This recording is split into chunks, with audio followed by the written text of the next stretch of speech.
আসসালামু আলাইকুম ফ্রেন্ডস, কেমন আছেন সবাই? আজকের ভিডিওতে আমরা ওমান সম্পর্কে কিছু গুরুত্বপূর্ণ তথ্য আপনাদেরকে দেব।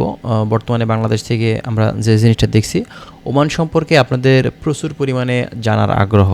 কারণ হিসেবে আমরা যে বিষয়টা বুঝতে পারি যে ওমানের যে কর্মী ভিসা সেটা দীর্ঘদিন ধরে বন্ধ থাকার কারণেই কিন্তু আমাদের এত আগ্রহ এই দেশটা সম্পর্কে জানা।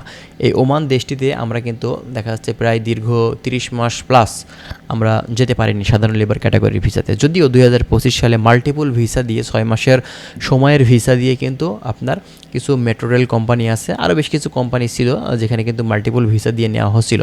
তবে এগুলো কিন্তু আসলে সীমিত সময়ের জন্য, 6 মাস পর আপনার যদি সেখানে কাজ না থাকে সেক্ষেত্রে অবশ্যই কিন্তু তারা ফেরত পাঠাবে, কোনো ধরনের নবায়ন করার সুযোগ নেই।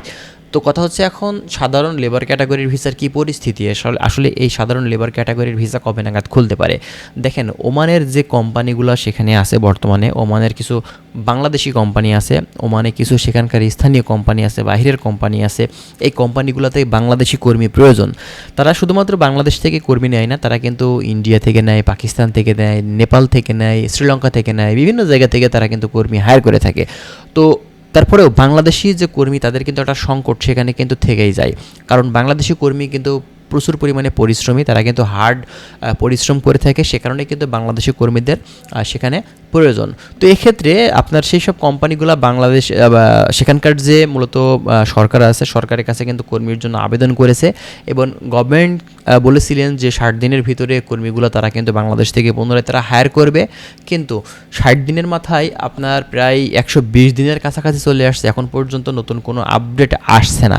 এর প্রধান কারণ হিসেবে আমরা ধরেছিলাম যে যুদ্ধের যে কারণটা, যুদ্ধের কারণেই কিন্তু সমস্যাটা হয়েছিল। তবে এই যুদ্ধের কারণে সেখানকার শুধুমাত্র ভিসা জটিলতা না, আপনার হচ্ছে সেখানকার এয়ারপোর্টের যে ফ্লাইট শিডিউল, আরও দেশের অভ্যন্তরীণ যে বিষয়গুলো সেগুলো নিয়ে কিন্তু আপনার ওমান গভর্নমেন্ট সমস্যার ভিতরে কিন্তু পড়েছিলেন। এবং বর্তমানে এখন পর্যন্ত নতুন করে আবারও যে জিনিসটা দেখছি আমরা, সেটা হচ্ছে কুয়েতে কিন্তু রিসেন্টলি গতকালকেও কিন্তু হামলা হয়েছে, যেটা কিন্তু খুবই দুঃখজনক, ঠিক আছে।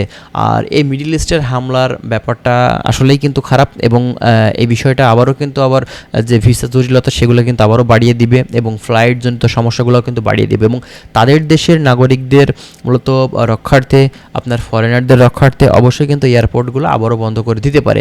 এই আশঙ্কাও কিন্তু আসলে আছে, ঠিক আছে।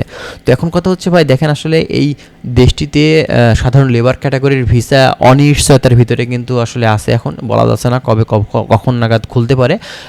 যদিও আমরা জানি যে গভর্নমেন্টের ইচ্ছা আছে, সেখানকার কোম্পানিগুলোর কর্মী নেওয়ার কিন্তু ইচ্ছা আছে। তো তারপরেও দেখা যাক, এটা আসলে শুধুমাত্র অপেক্ষা করারই পালা। বাংলাদেশ সরকার এই বিষয়ে কী পদক্ষেপ নেয় সেটা অবশ্যই আমরা দেখব এবং অবশ্যই যদি কোনো সমাধানে আসে এক্ষেত্রে অবশ্যই আমরা কিন্তু আপনাদেরকে আপডেট দেওয়ার চেষ্টা করব। এছাড়াও ওমান সম্পর্কিত বিভিন্ন ধরনের তথ্যগুলো আপনারা যারা আমাদের কাছ থেকে জানতে চান অবশ্যই আমার চ্যানেলটি সাবস্ক্রাইব করে রাখবেন। আমরা চেষ্টা করবো আরও অনেক ধরনের তথ্যগুলো আপনাদের মাঝে শেয়ার করার।